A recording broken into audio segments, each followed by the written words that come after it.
Ketika secangkir kopi menjadi saksi, di mana ketulusan diuji oleh kesombongan, dan cinta lahir dari sebuah penyamaran yang tak terduga. Inilah kisah tentang seorang bos kaya raya yang menyamar menjadi orang biasa, masuk ke dalam kafenya sendiri, hanya untuk direndahkan oleh manajer dan pelayan yang angkuh. Namun, di tengah perlakuan yang dingin itu, ia menemukan sebuah kehangatan tulus dari seorang pelayan baik hati, sebuah pertemuan yang tidak hanya akan mengubah nasib mereka berdua, tetapi juga nasib kafe itu selamanya.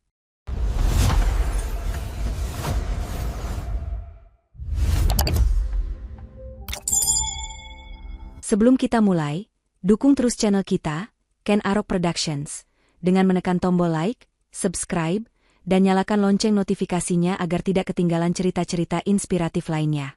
Bagi teman-teman yang sudah subscribe, kami doakan dari hati yang paling dalam, semoga rezekinya dilancarkan oleh Tuhan, badannya selalu disehatkan, hidupnya penuh dengan keberkahan, dan hatinya senantiasa dipenuhi kebahagiaan. Amin ya robbal alamin. Oh iya, jangan lupa absen ya, teman-teman nonton dari kota mana saja? Tulis di kolom komentar biar kita bisa saling sapa. Insya Allah, doa baik kita semua bisa terkabul atas kehendak Tuhan, Sang Penguasa alam semesta. Mari kita mulai ceritanya.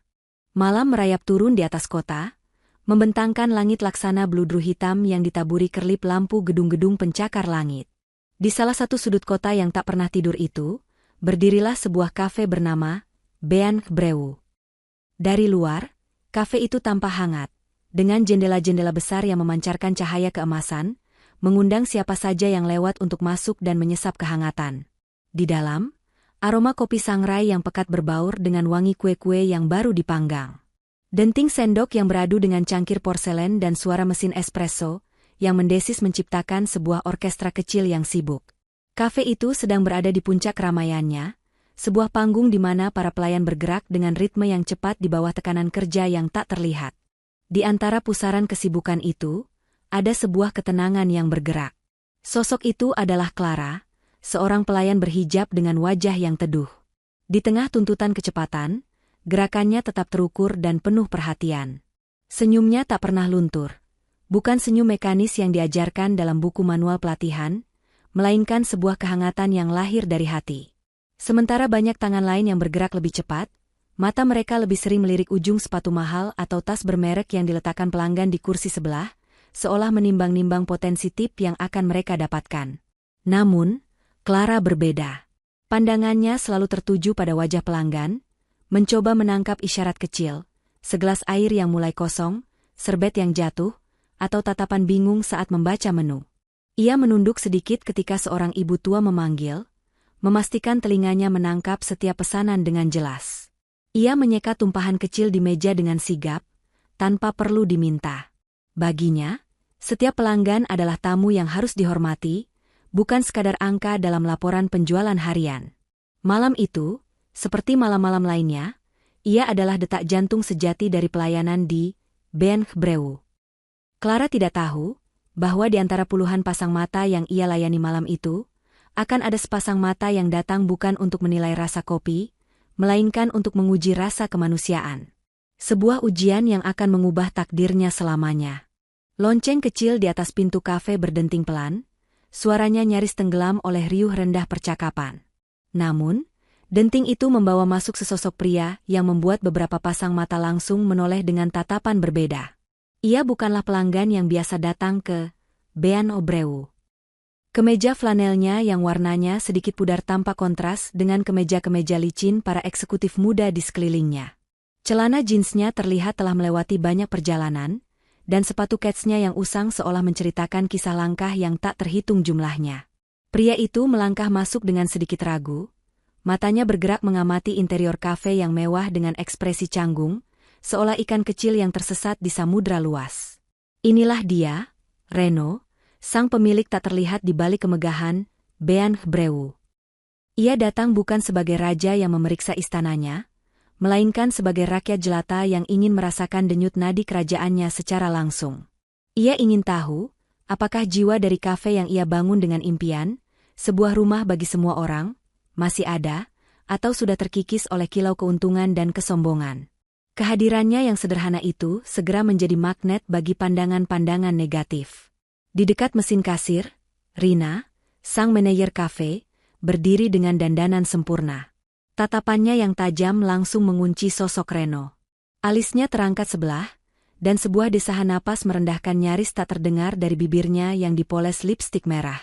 Tak jauh darinya, Bella, seorang pelayan yang terkenal paling angkuh, bersandar di meja bar sambil memainkan ponselnya dengan malas. Ia melirik Reno dari atas ke bawah, lalu bibirnya membentuk senyum sinis yang ia bagikan kepada Rina. Bisikan-bisikan berbisa mulai merayap di udara di antara mereka berdua. Kata-kata seperti, salah alamat, mau pesan air putih saja, hingga, paling hanya menghabiskan tempat dan memakai wifi gratis, meluncur tanpa suara, hanya melalui gerak bibir dan tatapan mata yang saling mengerti.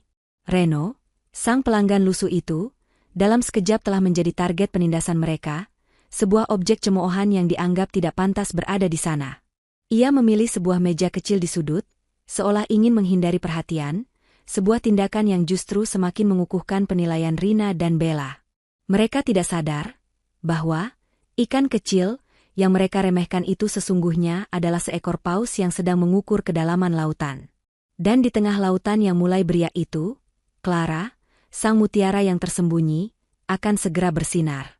Reno duduk di kursinya yang terpencil, merasakan tatapan-tatapan tajam yang sesekali menghujamnya. Menit-menit terasa merangkak lambat, berubah menjadi penantian yang panjang dan canggung. Ia melihat Bella, sang pelayan angkuh, melewati mejanya 3 kali, sengaja membuang muka untuk melayani meja lain yang tamunya datang jauh setelahnya. Di sisi lain, Rina, sang manajer, berpura-pura sibuk memeriksa tumpukan kertas di belakang mesin kasir, sesekali melirik ke arah Reno dengan tatapan yang seolah berkata, kenapa orang ini belum pergi juga? Ini adalah permainan kekuasaan yang halus namun kejam. Mereka ingin membuatnya merasa tidak terlihat, tidak diinginkan, berharap ia akan menyerah dan melangkah keluar tanpa memesan apapun. Namun Reno tetap bertahan. Kesabarannya adalah bagian dari ujian yang sedang ia jalankan. Akhirnya, dengan sebuah gestur kepala yang tidak sabar, Rina memberi isyarat kepada Bella. Sudah waktunya sandiwara pengabaian ini diakhiri. Dengan langkah yang diseret malas, Bella menghampiri meja Reno. Ia berdiri dengan tangan terlipat di dada, sebuah postur yang penuh dengan penolakan. Buku menu tidak ia sodorkan dengan ramah, melainkan diletakkannya di atas meja dengan sedikit hentakan yang menghasilkan bunyi cukup keras. Mau pesan apa? Tanyanya, suaranya datar, tanpa kehangatan sedikitpun, seolah sedang berbicara pada tembok. Matanya bahkan tidak menatap Reno, melainkan memandang ke arah lain dengan bosan. Reno hanya menunduk, berpura-pura meneliti menu yang huruf-hurufnya seakan menari di depan matanya. Saya lihat-lihat sebentar, ucapnya dengan suara pelan. Bella mendengus. Jangan lama-lama ya, yang lain masih banyak yang antre, balasnya ketus. Ia kemudian menambahkan dengan nada yang lebih merendahkan, menu spesial kami mungkin sedikit, di luar jangkauan. Mungkin kopi hitam biasa saja sudah cukup. Kalimat itu adalah sebuah tamparan tak terlihat, sebuah penghakiman yang dilontarkan hanya berdasarkan penampilan. Reno, pria yang bisa membeli seluruh kafe itu beserta isinya, hanya bisa menarik napas dalam diam. Ia memesan secangkir kopi hitam, persis seperti yang disindirkan Bella. Tanpa mengucapkan terima kasih atau mengulang pesanan, Bella mengambil buku menu itu dengan kasar dan berbalik, meninggalkan jejak arogansi yang dingin di udara. Reno menatap punggungnya yang menjauh, bukan dengan amarah, tetapi dengan rasa kecewa yang mendalam. Hati kafenya terasa dingin dan kosong. Namun, ia belum tahu bahwa sesaat lagi, sebuah kehangatan akan datang menghampirinya dari arah yang tak terduga, membawa secercah cahaya di sudut kafe yang gelap itu. Dari sudut area pelayanan, di sela-sela kesibukannya, Clara menyaksikan semua adegan itu. Ia melihat bagaimana Bella menghampiri meja dengan malas, mendengar nada ketus dalam suaranya, dan menangkap raut wajah pelanggan itu yang meredup. Hatinya terasa miris. Baginya, esensi dari sebuah kafe adalah menciptakan ruang yang nyaman, tempat di mana orang bisa melepaskan lelah sejenak, bukan malah menambah beban di hati mereka. Ia tidak bisa membiarkan seorang tamu diperlakukan seperti itu, siapapun dia, apapun yang ia kenakan. Sementara Bella kembali ke meja bar dan mulai mengeluh kepada Rina, Clara menarik napas panjang. Dengan sebuah nampan kecil di tangan yang berisi segelas air putih, ia melangkah mendekati meja Reno. Langkahnya mantap namun lembut. Kehadirannya seperti embun pagi yang datang untuk menyejukkan tanah yang kering. Ia berhenti di sisi meja, meletakkan gelas air itu dengan perlahan, lalu tersenyum. "Selamat malam, Pak," sapanya dengan suara yang lembut. "Ini air putihnya, silakan diminum dulu. Maafkan rekan saya tadi ya, Pak." Mungkin beliau sedang sedikit lelah. Lanjutnya, sebuah kalimat permintaan maaf yang begitu tulus dan bijaksana, melindungi rekannya tanpa membenarkan perilakunya. Reno mengangkat wajahnya, sedikit terkejut oleh kemunculan yang tiba-tiba ini. Untuk pertama kalinya malam itu, ia merasa dilihat sebagai seorang manusia, bukan sebagai masalah atau angka statistik yang tak menguntungkan. Ia melihat kejernihan di mata Clara dan senyum yang tidak dibuat-buat. Sebuah kehangatan mulai menjalar, perlahan mencairkan kekecewaan yang tadi sempat membekukan hatinya. "Terima kasih." Hanya itu kata yang berhasil keluar dari bibirnya. "Bapak tadi pesan kopi hitam, ya?" tanya Clara ramah. "Itu pilihan yang tepat. Kopi hitam kami memang salah satu yang terbaik. Boleh saya tahu, Bapak lebih suka rasa yang kuat dan pekat, atau yang sedikit lebih ringan dengan aroma buah? Biar nanti saya sampaikan ke barista untuk memilihkan biji kopi yang paling pas." Pertanyaan itu sederhana, namun bagi Reno, itu adalah dunia yang berbeda. Ada perhatian, ada keahlian, dan ada keinginan tulus untuk memberikan yang terbaik. Setelah Reno menjawab, Clara mengangguk paham, lalu pamit dengan sopan. Beberapa saat kemudian, ia kembali membawa secangkir kopi hitam yang mengepulkan aroma wangi, disajikan dengan hati-hati di atas tatakan, beserta sepotong kecil biskuit sebagai pelengkap, sebuah sentuhan kecil yang tak diminta namun begitu berarti. Saat Clara melangkah pergi untuk melayani tamu lain, Reno menatap punggungnya dengan pandangan yang sama sekali berbeda. Di tengah-tengah kesombongan dan pelayanan yang dingin, ia baru saja menemukan sebuah permata. Permata yang bersinar paling terang justru saat berada di tempat yang paling gelap. Reno memegang cangkir porselen itu dengan kedua tangannya, merasakan hangatnya menjalar ke telapak tangannya. Ia menyesap kopi hitam itu perlahan. Ini bukan lagi sekadar minuman hitam pekat yang pahit. Setiap sesapannya terasa berbeda, ada kehangatan yang bukan hanya berasal dari suhu air, tetapi menjalar hingga ke relung hatinya. Kopi yang sama, jika disajikan oleh Bella tadi, mungkin hanya akan terasa seperti kewajiban yang pahit. Namun, dari tangan Clara, kopi ini terasa seperti sebuah pelukan selamat datang.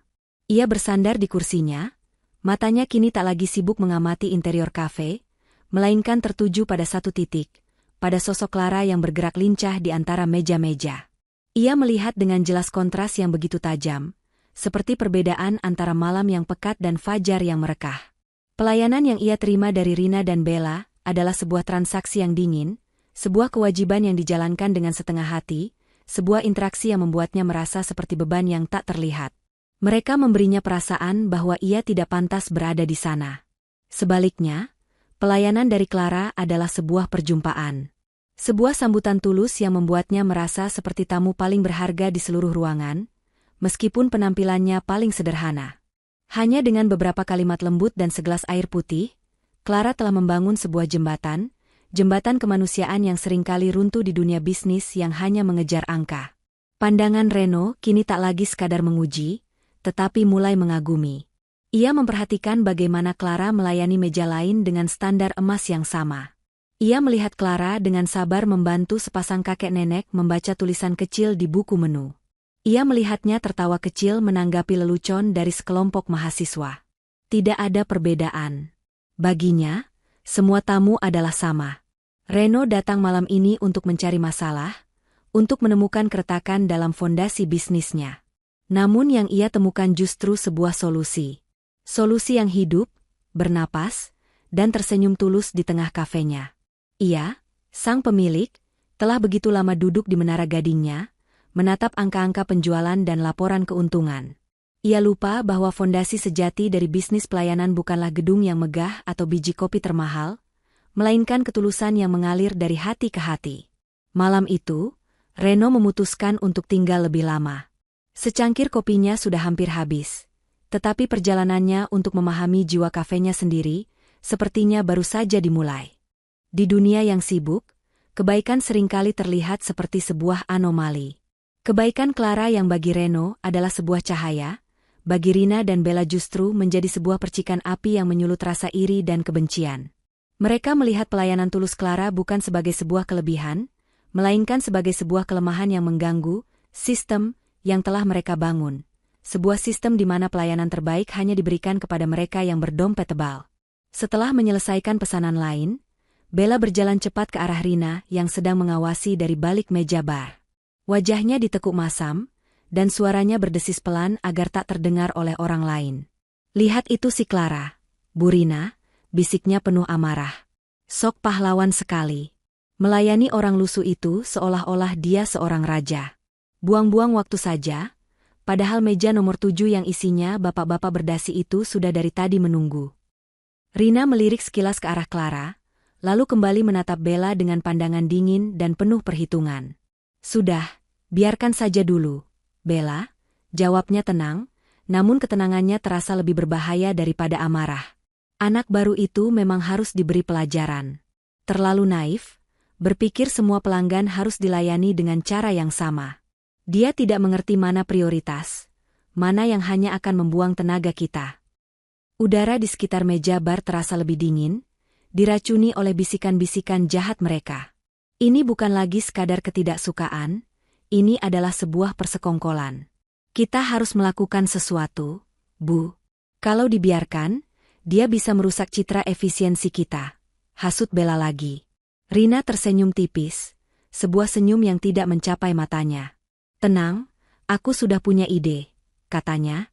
"Nanti pesanan kue coklat untuk meja nomor 5, sengaja jangan dimasukkan ke sistem. Kalau mereka komplain, kita salahkan Clara. Bilang saja dia lupa mencatat pesanannya. Biar dia yang kena omel pelanggan dan terlihat tidak kompeten di depan semua orang."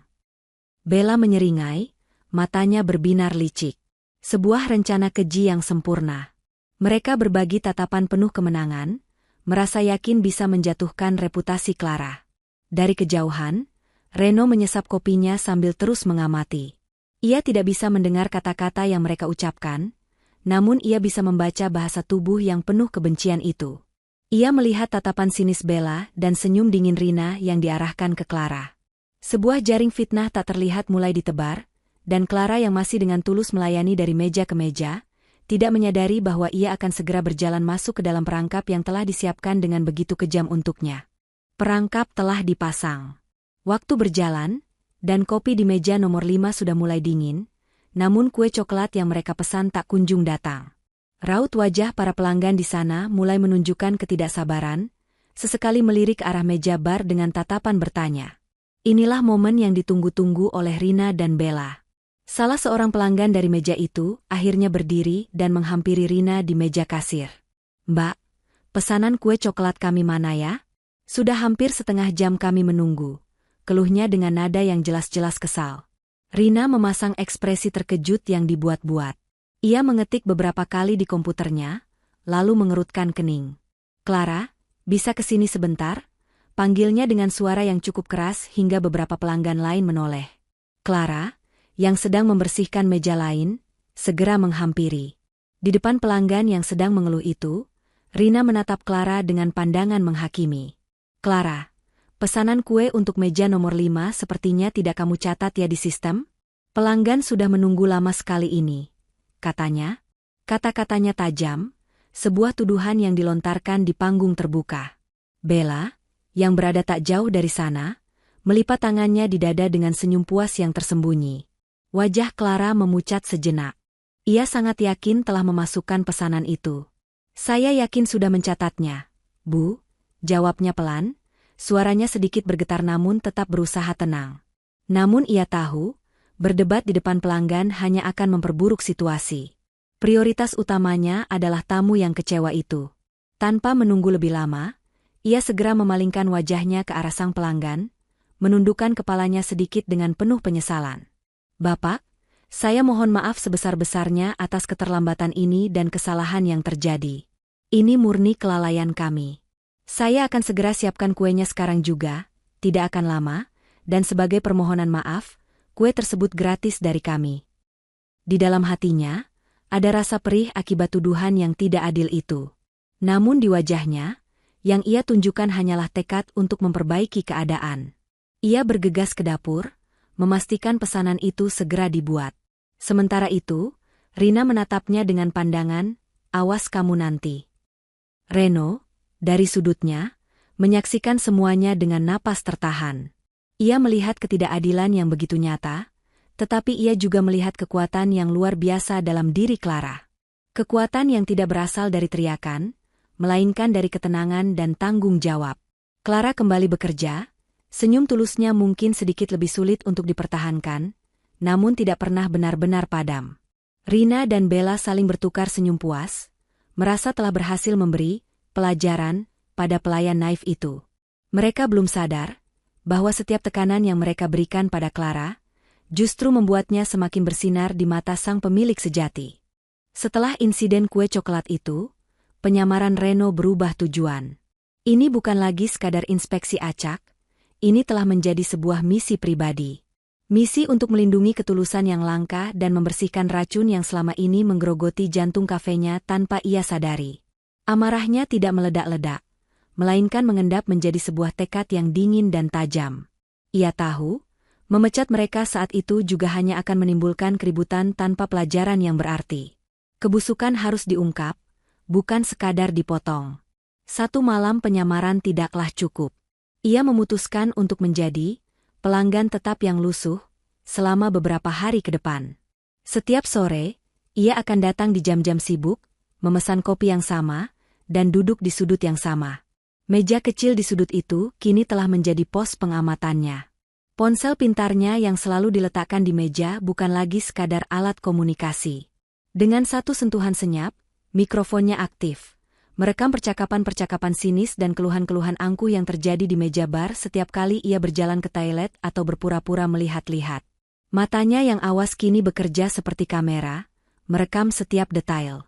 Ia menyaksikan bagaimana Rina dan Bella mengabaikan sekelompok mahasiswa yang hanya memesan minuman paling murah, namun melayani dengan senyum super ramah seorang sosialita yang baru saja datang. Ia mendengar Bella mengeluh tentang pelanggan yang meminta tambahan gula dengan suara yang cukup keras. Ia melihat Rina menolak dengan kasar permintaan seorang kurir ojek online yang masuk hanya untuk bertanya, apakah boleh menumpang ke kamar kecil. Semua itu adalah kepingan-kepingan bukti yang ia kumpulkan, menyusunnya menjadi sebuah mozaik kebusukan yang tak terbantahkan. Di dalam kepalanya, sebuah rencana besar mulai terbentuk. Pembalasan yang ia siapkan bukanlah amukan seorang bos yang murka, melainkan sebuah panggung kebenaran, di mana topeng-topeng akan dibuka di hadapan semua orang, dan nilai-nilai sejati akan ditegakkan kembali. Dan di setiap kunjungannya, di tengah pengumpulan bukti yang memuakan itu, rasa kagumnya pada Clara justru semakin dalam. Gadis itu seperti bunga teratai, yang tetap bersih, indah, dan wangi meski tumbuh di tengah lumpur yang keruh. Ia melihat Clara tetap tersenyum, tetap sabar, dan tetap melayani dengan hati, seolah kebusukan di sekitarnya tak mampu menyentuh jiwanya. Rina dan Bella, yang semakin hari semakin berani dalam kesombongan mereka, tidak menyadari bahwa setiap kata hinaan dan setiap perlakuan tidak adil yang mereka lakukan, sedang diawasi dan dicatat oleh hakim tertinggi di tempat itu, yang kini hanya menunggu waktu yang tepat untuk menjatuhkan palunya. Di hari keempat penyamarannya, Reno datang di saat kafe tidak terlalu ramai. Hujan rintik di luar membuat suasana di dalam terasa lebih tenang dan akrab. Clara, yang sedang tidak sibuk, menghampiri meja Reno untuk membersihkan cangkir kosongnya. Karena sudah beberapa kali melihat pria pendiam itu, ia memberanikan diri untuk memulai percakapan ringan dengan senyumnya yang khas. "Bapak sepertinya suka sekali ya duduk di sudut sini," sapanya ramah. "Sudah seperti pelanggan setia kami." Reno tersenyum tipis. "Tempatnya tenang," jawabnya singkat. Kemudian, didorong oleh rasa ingin tahu yang tulus, ia bertanya, "Kamu sendiri, terlihat selalu semangat bekerja di sini. Padahal kelihatannya sangat melelahkan." Pertanyaan itu seolah membuka sebuah pintu kecil di hati Clara. Ia menatap ke sekeliling kafe dengan pandangan yang hangat. "Saya suka melihat orang-orang berkumpul dan berbagi cerita, Pak," jawabnya. "Menurut saya, kafe itu bukan hanya tempat menjual kopi, tapi seperti sebuah ruang tamu kota. Dan saya senang menjadi bagian dari itu." Ia berhenti sejenak, Lalu dengan suara yang sedikit lebih pelan, seolah berbagi rahasia, ia melanjutkan. Suatu hari nanti, saya punya mimpi kecil, Pak, katanya, matanya sedikit menerawang. Saya ingin punya kedai kopi sendiri di lingkungan rumah saya. Bukan yang besar dan mewah seperti ini, tapi yang sederhana dan hangat. Sebuah tempat di mana bapak-bapak bisa baca koran pagi sambil minum kopi tubruk, mahasiswa bisa mengerjakan tugas berjam-jam tanpa merasa harus memesan mahal-mahal, dan ibu-ibu bisa berkumpul tanpa merasa canggung. Sebuah tempat, di mana semua orang merasa diterima, tidak peduli apa yang mereka kenakan atau berapa isi dompet mereka. Kata-kata Clara bagaikan gema dari masa lalu yang menghantam dada Reno. Kalimat terakhir itu, persis seperti kalimat yang pernah ia tulis di buku catatannya bertahun-tahun lalu, saat ia pertama kali merintis bisnis ini. Sebuah visi yang entah bagaimana terkubur di bawah tumpukan target penjualan dan strategi pemasaran. Ia menatap gadis di hadapannya dengan pandangan yang benar-benar baru. Ini bukan lagi sekadar seorang pelayan yang baik hati. Ini adalah seorang visioner. Seorang penjaga api dari impian yang hampir ia padamkan sendiri. Percakapan singkat itu berakhir saat pelanggan lain memanggil Clara. Namun, gaungnya terus berputar di dalam benak dan hati Reno. Misinya kini memiliki tujuan baru yang jauh lebih tinggi. Ia tidak hanya ingin membersihkan rumahnya dari hama perusak, tetapi ia juga merasa telah menemukan orang yang paling pantas untuk memegang kunci rumah itu. Seseorang yang paling mengerti arti dari sebuah rumah yang sesungguhnya. Panggung untuk drama terakhir telah disiapkan. Rina dan Bella, yang merasa semakin di atas angin, memutuskan bahwa satu fitnah saja tidak cukup. Mereka membutuhkan sebuah serangan pamungkas untuk menyingkirkan Clara. Kesempatan itu datang ketika seorang pelanggan yang merupakan teman Rina, sengaja meninggalkan tas tangannya di kursi, lalu kembali beberapa saat kemudian dengan panik, menuduh ada uang yang hilang dari dalamnya setelah mejanya dibersihkan. Ini adalah tuduhan yang keji dan serius. Sebuah serangan langsung pada kehormatan seseorang. Rina, dengan aktingnya yang meyakinkan, segera menjadikan ini sebuah tontonan.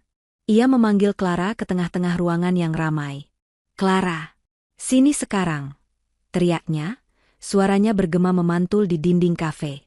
Semua aktivitas berhenti. Semua mata tertuju pada mereka. "Ada apa, Bu?" tanya Clara, jantungnya berdebar kencang melihat tatapan marah Rina dan pelanggan yang menatapnya penuh curiga. "Ada apa katamu?" bentak Rina. "Ibu ini kehilangan uang di tasnya persis setelah kamu membersihkan mejanya.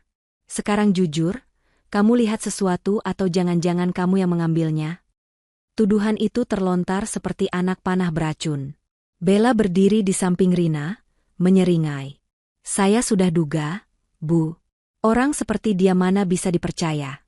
Tambahnya, semakin menyudutkan Clara.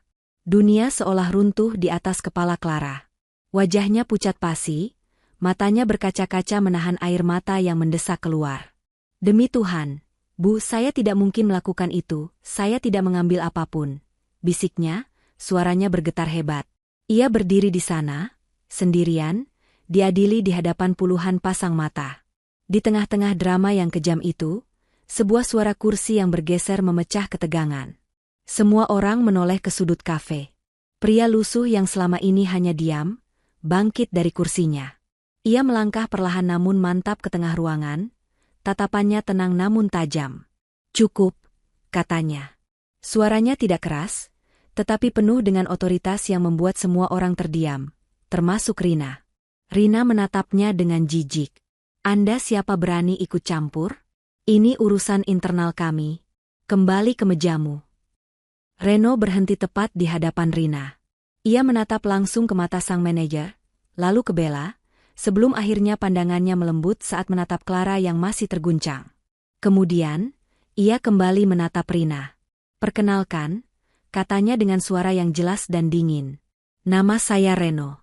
Dan, urusan internal yang Anda bicarakan ini terjadi di dalam kafe saya." Dunia di dalam kafe itu seolah berhenti berputar. Waktu membeku. Wajah Rina yang tadi penuh kuasa berubah pucat pasi, seperti kanvas yang disiram air dingin. Bella membeku di tempat, seringai liciknya luntur seketika, digantikan oleh ekspresi ngeri yang tak bisa disembunyikan. Clara mengangkat wajahnya, Menatap pria yang selama ini ia layani dengan tulus itu dengan tatapan penuh kebingungan dan ketidakpercayaan. Topeng telah terbuka. Sang hakim telah menunjukkan wajahnya. Dan sidang pengadilan di tengah-tengah kafe itu baru saja akan dimulai. Keheningan yang mencekam itu pecah oleh tawa kecil yang dingin dari Reno. Ia menatap pelanggan, teman Rina, yang wajahnya mulai panik. Kepada ibu yang mengaku kehilangan uang, kata Reno, suaranya tenang namun membelah udara. Saya sudah mengamati kafe ini selama beberapa hari. Dan kebetulan, kamera CCTV di sudut sana, ia menunjuk sebuah kubah hitam kecil di langit-langit yang selama ini dianggap hanya hiasan, merekam semua kejadian di meja Anda dengan sangat jelas. Termasuk saat Anda sendiri yang menyelipkan uang itu ke saku jas Anda sebelum kembali ke sini dan berteriak-teriak. Wajah ibu itu berubah seputih kertas. Tanpa berkata apa-apa lagi, ia segera menyambar tasnya dan bergegas keluar dari kafe dengan langkah 1000, menahan malu yang tak terkira. Kini, panggung itu hanya menyisakan 3 aktor utama. Reno membalikkan badannya, menatap Rina dan Bella yang tubuhnya gemetar. Pak Reno, saya bisa jelaskan ini semua salah paham. Rina mencoba membela diri, suaranya terbata-bata. Salah paham? Reno mengangkat sebelah alisnya. Ia mengeluarkan ponselnya. Selama 4 hari saya duduk di sudut sana, saya tidak hanya minum kopi. Saya mendengarkan. Saya merekam. Ia menekan layarnya, dan seketika terdengar suara bisikan Bella yang mengeluhkan Clara, lalu suara dingin Rina yang merencanakan fitnah kue coklat. Rekaman itu adalah bukti telak yang membungkam mulut mereka. Seorang manajer seharusnya menjadi teladan. Rina. Seorang pelayan seharusnya melayani dengan hati. Bella. Kalian berdua tidak hanya gagal dalam tugas itu, kalian telah meracuni tempat ini dengan kesombongan dan kebencian kalian. Kata Reno, setiap katanya adalah sebuah vonis. Ia berhenti sejenak, membiarkan kata-katanya meresap. Lalu, dengan suara yang tegas dan tak terbantahkan, ia menjatuhkan palunya. Mulai detik ini, kalian berdua, Rina dan Bella, dipecat. Kata, dipecat, itu menggema di seluruh ruangan. Suasana yang tadinya tegang kini pecah. Beberapa staf lain yang selama ini takut pada Rina dan Bella, terlihat menghela napas lega. Terdengar tepuk tangan pelan dari beberapa pelanggan yang menyaksikan semuanya dari awal. Keadilan terasa begitu nyata. Sekarang, ambil barang-barang pribadi kalian dan pergi dari kafe saya. Jangan pernah kembali lagi, perintah Reno. Setelah Rina dan Bella pergi dengan langkah gontai penuh malu, Reno akhirnya membalikkan badannya. Di tengah ruangan yang kini mulai kembali normal, matanya hanya tertuju pada satu orang. Clara, yang masih berdiri mematung di tempatnya, menatapnya dengan campuran rasa terima kasih, keterkejutan, dan 1000 pertanyaan yang belum terucap di bibirnya. Setelah badai berlalu, yang tersisa adalah keheningan yang canggung. Staf lain mulai kembali bekerja dengan berbisik-bisik, sesekali melirik ke arah Reno dan Clara yang masih berdiri di tengah ruangan. Reno melangkah lebih dekat, gerakannya kini tidak lagi dingin dan tegas, melainkan penuh kehati-hatian. Wajahnya yang tadi keras kini melunak, dipenuhi rasa penyesalan dan kekaguman. Clara, panggilnya lembut. Aku tahu kamu pasti sangat bingung, dan mungkin marah. Clara masih menunduk, mencoba menata hatinya yang campur aduk. Pertama-tama, aku ingin minta maaf. Lanjut Reno, suaranya tulus. Aku minta maaf karena telah berbohong. Penyamaran ini mungkin bukan cara yang paling benar.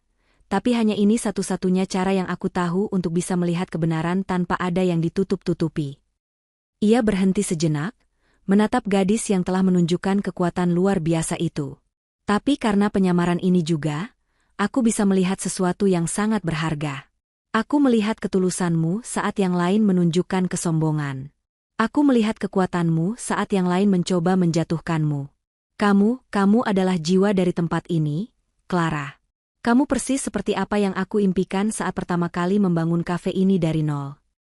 Mendengar pujian yang tulus itu, Clara akhirnya mengangkat wajahnya. Matanya yang bening menatap Reno, mencoba mencari kebohongan di sana dan tidak menemukannya. Pria lusuh yang ia bela kini berdiri di hadapannya sebagai pemilik segalanya. Rasanya seperti sebuah dongeng yang terlalu nyata. Jujur, Pak. Suaranya terdengar lirih, saya sedikit kecewa.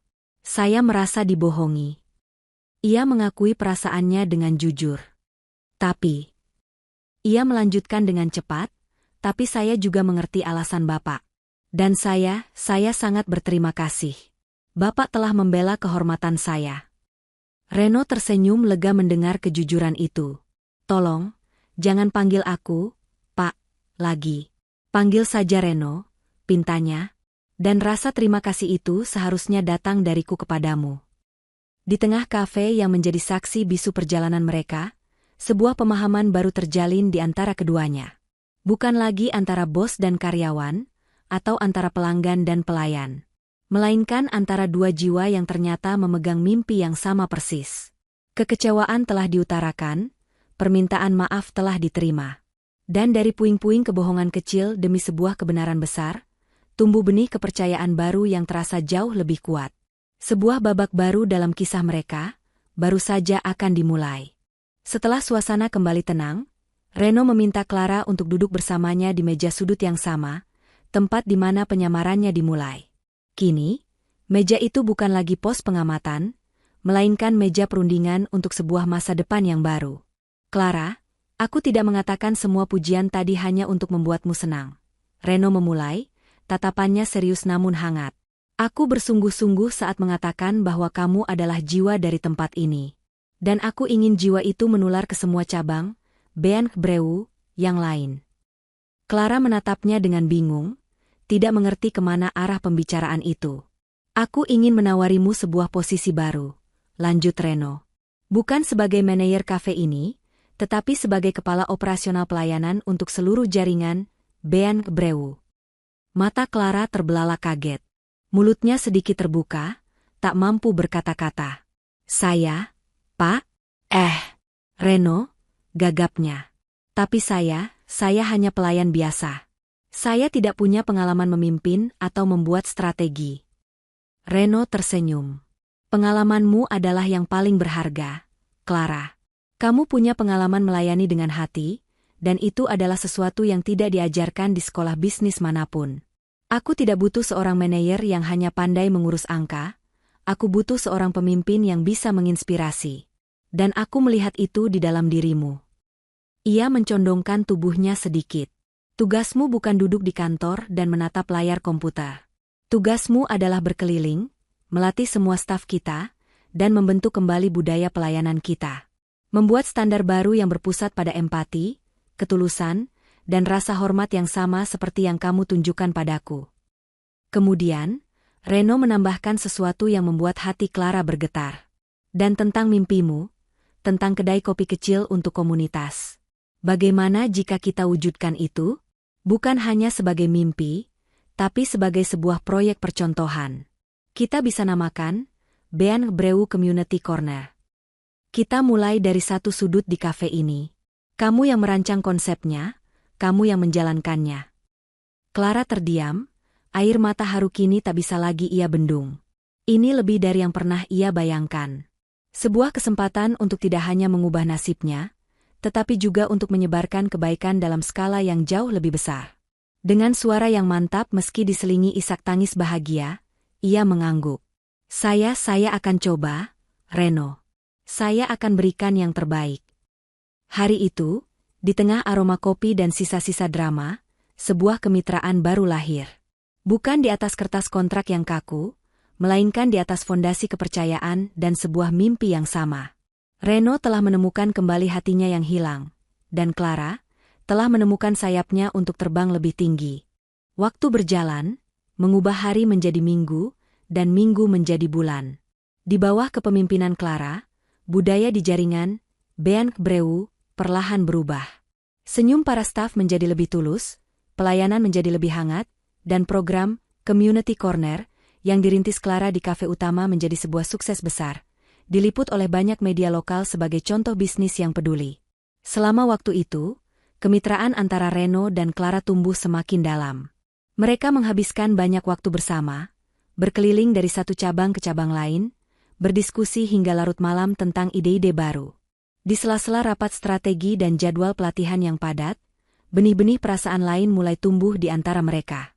Bukan cinta yang datang tiba-tiba dan meledak-ledak, melainkan rasa saling mengagumi yang mendalam, rasa nyaman saat berbagi kelelahan, dan sebuah pemahaman tanpa perlu banyak kata.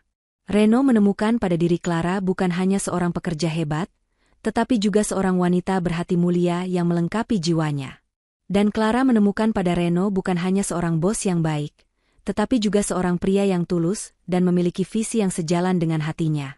Hingga pada suatu sore yang tenang, di meja sudut tempat mereka pertama kali benar-benar berbicara, Reno tidak lagi menawarkan posisi pekerjaan, melainkan menawarkan seluruh sisa hidupnya. Dan hari ini, janji itu ditepati. Pernikahan mereka tidak dilangsungkan di sebuah hotel bintang 5 yang megah atau gedung resepsi yang mewah, melainkan di tempat di mana kisah mereka dimulai, di kafe Ben Breu itu sendiri. Kafe itu disulap menjadi sebuah taman bunga sederhana yang hangat, dihiasi lampu-lampu temaram dan pita-pita putih. Para tamu yang datang bukanlah para pejabat atau konglomerat, melainkan keluarga, para barista yang kini tersenyum tulus di bawah bimbingan Clara, pelanggan-pelanggan setia, dan anak-anak dari panti asuhan sekitar yang sering bermain di community corner. Clara tampak begitu anggun dalam balutan gaun pengantin hijab berwarna putih gading yang sederhana. Wajahnya memancarkan kebahagiaan yang murni. Di sampingnya, Reno berdiri dengan setelan jas yang rapi, senyum tak pernah lepas dari wajahnya. Di hadapan penghulu, di antara aroma kopi yang menjadi saksi abadi perjalanan mereka, Reno mengucapkan ijab kabul dengan suara yang mantap, namun sedikit bergetar menahan haru yang membuncah. Clara meneteskan air mata bahagia saat Reno menyematkan cincin di jari manisnya. Pernikahan itu bukan hanya penyatuan dua insan, tetapi juga perayaan kemenangan hati nurani. Mereka kini bukan lagi bos dan karyawan, atau sekadar mitra kerja. Mereka telah menjadi sepasang suami istri, siap untuk menyeduh babak baru kehidupan mereka, secangkir demi secangkir, bersama-sama. Kisah Reno dan Clara tidak berakhir di pelaminan.